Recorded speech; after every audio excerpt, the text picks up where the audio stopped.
Assalamualaikum dan salam sejahtera.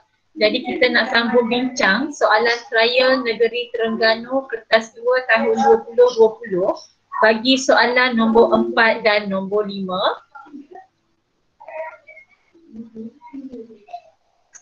Tengok kepada soalan masing-masing. Nombor 4.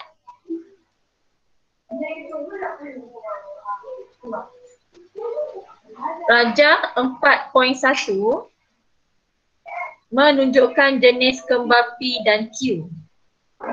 P, Q, rajah 4.1, tengok.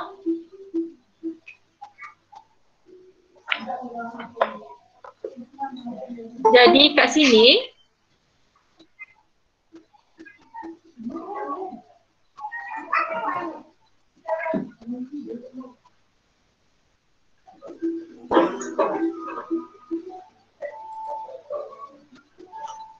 okay, jadi apa kita punya pokok soalan kita?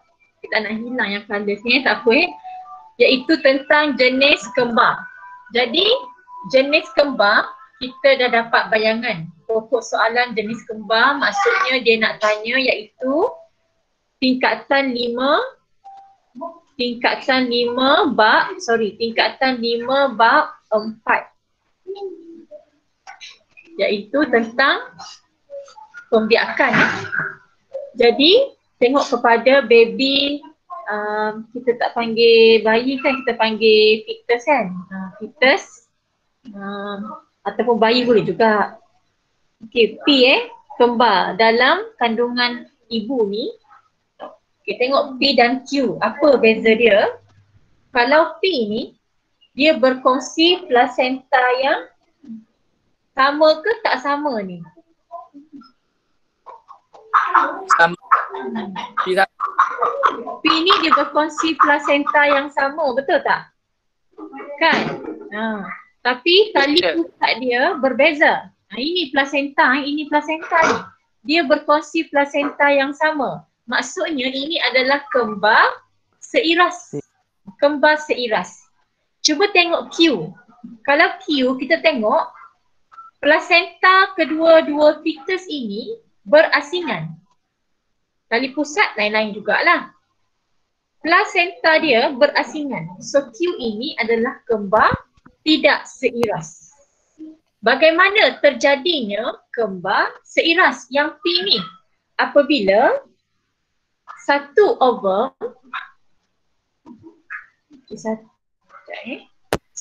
ovum disenyawakan oleh,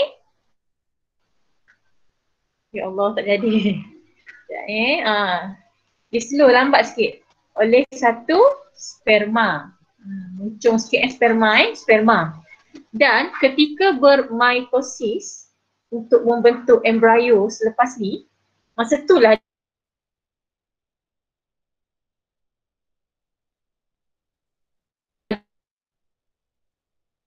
dia akan dua sperma dan dunia ada sperma dan ovum yang berlainan lah. Jadi ibu ni dia pada masa tersebut ovarinya menghasilkan dua ovum. Jadi akan ada dua sperma yang akan mensenyawakan dua ovum inilah, maka terhasillah kembar tidak seiras. A. Namakan jenis kembar P dan Q. Jadi P ialah kembar seiras, Q ialah kembar tidak seiras. Sekejap ya, teacher dia minta siapa hari tu bagi jawapan. Tak silap teacher Amin kan? Amin teacher. Ya Amin. Teacher nak buka WhatsApp nak tengok contoh pelajar. Jadi teacher nak tunjuk soalan yang bagaimana akan dapat markah dan soalan bagaimana yang takkan dapat markah ataupun ayatnya masih lagi tak dapat diberikan markah. Okay, lambat sikit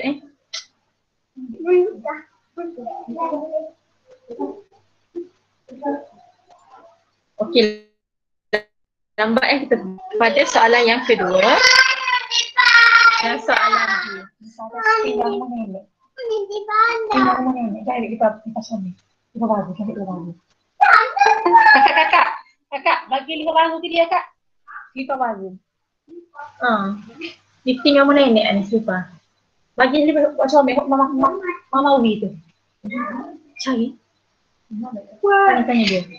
Okey, terangkan pembentukan kembar P macam yang teacher cakap tadi tu, yang kita dah bincang tadi kan, bagaimana kembar seiras terbentuk. Dia adalah hasil persenyawaan antara satu ovum dengan satu sperma lalu menghasilkan satu zygote. Perkataan satu itu penting. Satu ovum dengan satu sperma persenyawaan untuk membentuk satu zygote. Kemudian ketika proses mitosis ini, satu embrio tu dia akan membahagi kepada 2 embrio yang berasingan pada peringkat awal perkembangan embrio. 2 embrio itu akan berkembang lalu membentuk 2 fetus berasingan di dalam uterus ibu. Walaupun fetus itu berkongsi satu plasenta, mereka mempunyai tali pusat dan kantong amnion sendiri. Oleh sebab kembar seiras ni dibentuk daripada satu zygote, maka mereka adalah seiras dari segi genetik, dari segi kandungan genetik dan juga sifat fizikalnya termasuk jantina. Okey.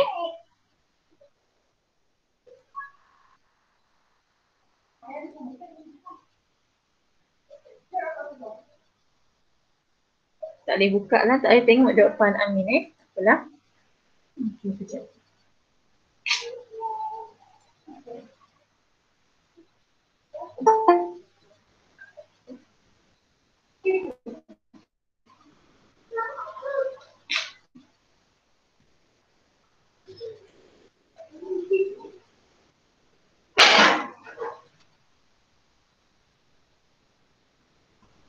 Okey, jadi rasanya skema ni tersilap kot. Kita rasa tertukar kan. Sepatutnya P tu kembar seiras, Q tu kembar tidak seiras ataupun kembar tak seiras.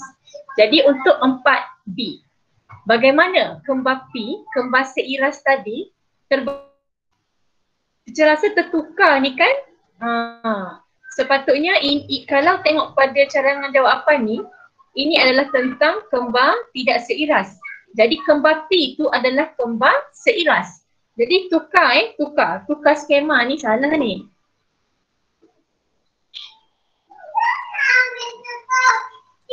Let's put asyik hang je.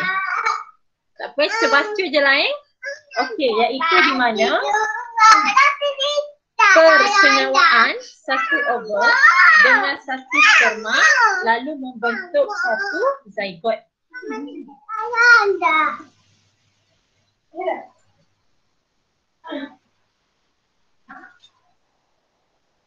Sekejap ya. Okey. Satu ovum disenyawakan oleh satu sperma lalu membentuk satu zygote. Lepas itu embrio akan membahagi kepada 2 embrio yang berasingan.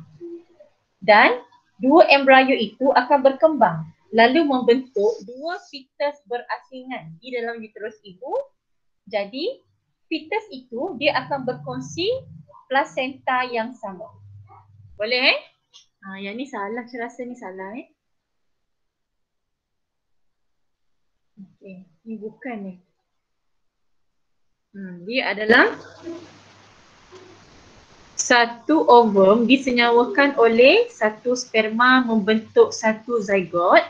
Kemudian zygote itu dia bermitosis membentuk embrio. Ketika proses mitosis tu, embrio tu berpisah kepada 2 embrio. Kemudian dan 2 embrio ni dia akan berkembang membentuk 2 fetus yang berbeza. Dan setiap fetus tu, minta maaf dan fetus tu dia akan berkongsi plasenta yang sama tukar skema. Okey. Ada soalan tak setakat ni? Tak ada. Okey, bagus. Okay.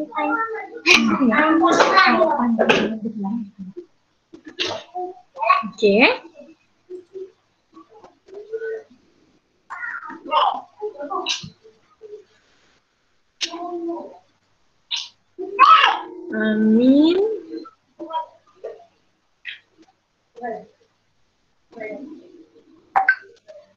Okay, Amin guna JPEG. Kita tengok sekejap, boleh tak nak tengok Amin punya soalan. Jawapan Amin. Okay. Okay, next. Soalan 4C. 4C nyatakan perbezaan di antara kembar P dan kembar Q. Jadi, ini adalah soalan konstruk analisis. Analisis. Okay, kalau yang atas tadi ini adalah konstruk kefahaman. Untuk atas sekali ini adalah konstruk pengetahuan. Okey, jadi untuk analisis, untuk dia minta perbezaan ni, paling senang buat dalam bentuk jadual. Tapi nak buat dalam bentuk ayat pun boleh. Dalam satu ayat ada kedua-dua perbezaan tu.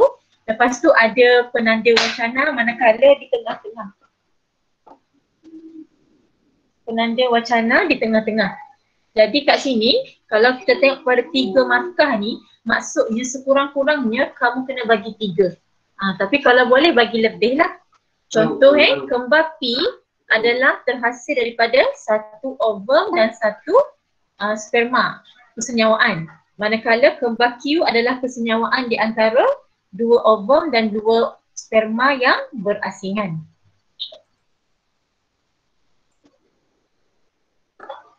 Kemudian apa lagi beza dia? Beza untuk kembar P dan kembar Q ni, kembar P berkongsi plasenta yang sama. Manakala kembar Q ni mempunyai plasenta yang berasingan. Lagi kandungan apa lagi ya? Kandungan genetik. Kandungan genetik untuk kembar P ni seiras. Tetapi untuk kembar Q mempunyai kandungan genetik yang berbeza. Okey, kamu tukar exchange. Kembar P dengan kembar Q. Jadi, atau macam tukar sini je lah. Ini adalah kembar Q, ini adalah kembar P kan. Tetapi andai kata dalam soalan ni dia dah bagi pada kamu jadual contoh macam ni. Dia dah bagi dah jadual, dia tak bagi tempat apa tu ni, tempat garis-garis ni, tapi dia bagi jadual. Dan dia dah letak dah. Ini adalah kembar P, ini adalah kembar Q. Dia suruh kamu isi dalam ni. Tiba-tiba kamu tersalah. Maksudnya kamu cerita terbalik. And then kamu baru sedar, oh tersalah lah. Kamu pun potong sendiri. Sini Q, sini P. Tak boleh. Tak boleh. Kamu kena tukar jawapan kamu. Jangan sesekali buat macam ni, tak boleh. Tak boleh tukar. Jangan tukar dia punya ni. Kalau dia kata itu PP lah, itu QQ lah, kamu kena tukar soalan kamu. Kamu kena tukar jawapan kamu sini P, sini Q. Andai kata kalau dia dah bagi. Sebab memang ada soalan SPM dia dah bagi siap-siap ada table untuk kamu. Kamu isi je. Jadi untuk kembar P, persenyawaan satu ovum dan satu sperma. Untuk kembar Q, persenyawaan 2 ovum dan 2 sperma yang berasingan. Kembar P akan menghasilkan 1 zygot. Kembar Q akan menghasilkan 2 zygot. Kembar P, 2 fetus yang berkongsi satu plasenta yang sama. Manakala kembar Q adalah 2 fetus yang mempunyai 2 plasenta yang berasingan. Kembar P mempunyai, kedua-dua kembar mempunyai jantina yang sama. Manakala untuk kembar Q, kedua-dua kembar mempunyai jantina yang berbeza ataupun juga sama. Mana-mana pun boleh. So mana-mana 3 Tapi kalau soalan macam ni, kamu nak bagi 4 tak ada masalah. Sebab dia tak bagi tahu nak kata nak 3 perbezaan kan. Dia cuma kata nyatakan perbezaan. So tak apalah nak bagi lebih daripada 3 pun. Cuma sekarang kita tengok pada 3 ni, kita tahulah at least 3 point kita kena bagi. Tapi Kalau kamu nak jawab banyak, kamu kena make sure yang atas-atas ni adalah poin yang penting. Ketua tolong tengok kehadiran eh. Okay, next. Soalan D. Ini soalan D. Okay, dah. Okay, sekarang soalan D. Rajah 4.2 menunjukkan beberapa keadaan yang ya sayang. Ya. Teacher. Ya. Teacher. Ya. Ya. Ya, siapa tu? Kenapa, Ma? Tak ada apa Kita teruskan Dengar kan suara teacher? Dengar? Betul. Dengar tak? Okey, kita teruskan Dengar teacher. Ini ada kelas ni. Ini ada kelas. Tak lagi.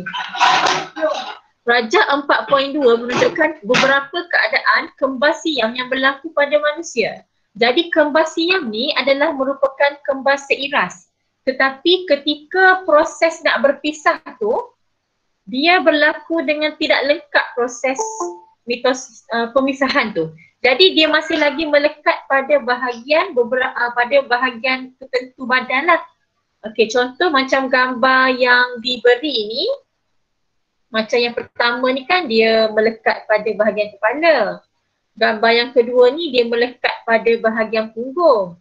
Gambar yang ketiga ni dia melekat bahagian belakang badan. Berdasarkan Rajah 4.2 terangkan mengapa keadaan yang berbeza terbentuk. Okey, kerana kita kena ceritalah. Macam tadi kan, pemisahan embrio tak lengkap. Macam tadilah, pasangan kembar terbentuk daripada satu sperma yang mensenyawakan satu ovum. Lalu terbentuk satu zygote. Semasa perkembangan embrio tu, pemisahan embrio tidak lengkap. Jadi, dia menjadi dua fetus pula kan? Tetapi tak lengkap. Menyebabkan bahagian ataupun organ fizikal yang berbeza melekat. Jadi kat sini ni perkataan berbeza tu kena ada lah saya rasa. Sebab dia dah kata dah mengapa proses melekat tu keadaan yang berbeza terbentuk kan? Boleh So mana-mana dua. Soalan 4D2. Kita tengok dapat tak buka yang Amin punya tadi.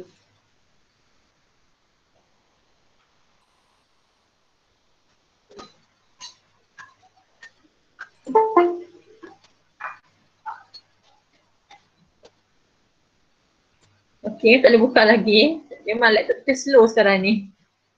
Okey, dapat dah.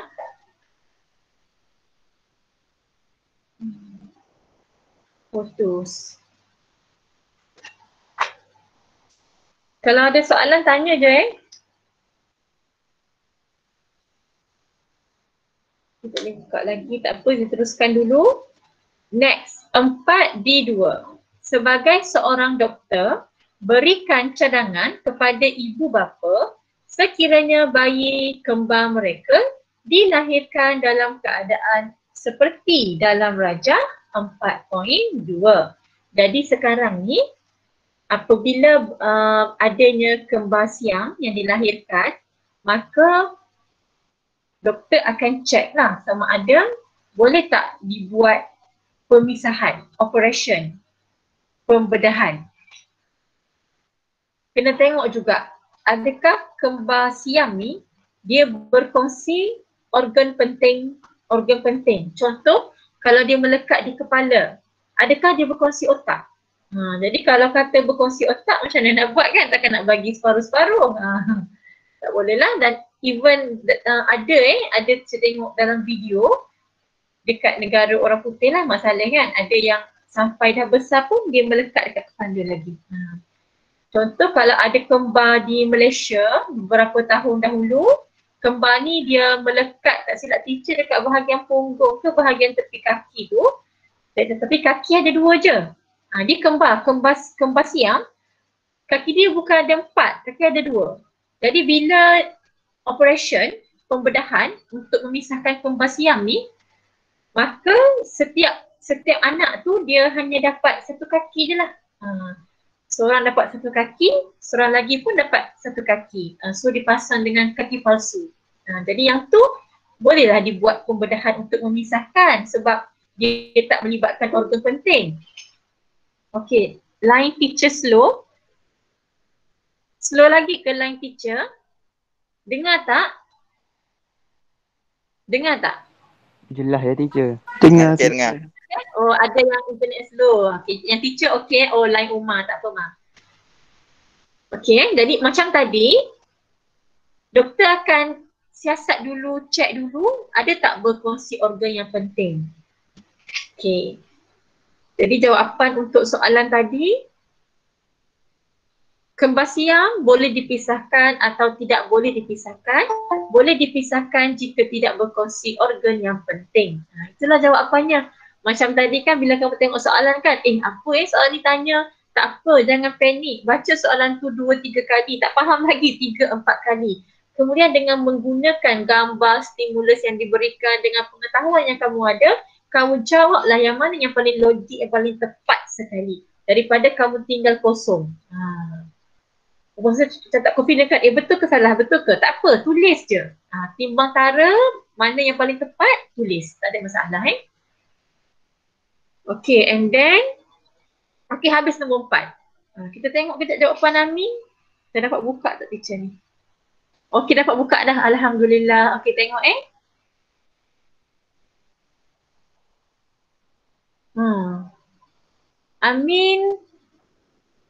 Amin tengok jawapan skema ke? Okay, cuba kamu setuju tak tadi skema salah? Respon sikit. Semua buat P tu kembar seiras, Q kembar tidak seiras. Jawapan salah tu teacher. Kan? Setuju dengan teacher. Okay, mungkin Amin tengok dalam, mungkin Amin dapat skema lah kot kan. Salah ni Min sepatutnya kembar P tu kembar seiras, Q tu kembar tidak seiras. So B ni pun salah lah ni sebab kembar P tu adalah kembar seiras. Kalau jawapan Amin ni pasal kembar tak seiras. Jadi yang ni pun lain lah Tak apa Min, tak apa, it's okay. Kalau ada siapa-siapa boleh tolong hantar kat teacher jawapan dia, boleh tak? Ashran ataupun Ashraf, hantar je mana-mana jawapan, WhatsApp kat teacher Teacher boleh buka tanda depan kamu. Boleh tak hantar sekarang? Sekejap je. Tolong. Ashran ke Ashraf ke, forward je kat teacher jawapan yang kawan-kawan hantar tadi. Ada tak? Ashran, Ashraf ataupun siapa-siapa je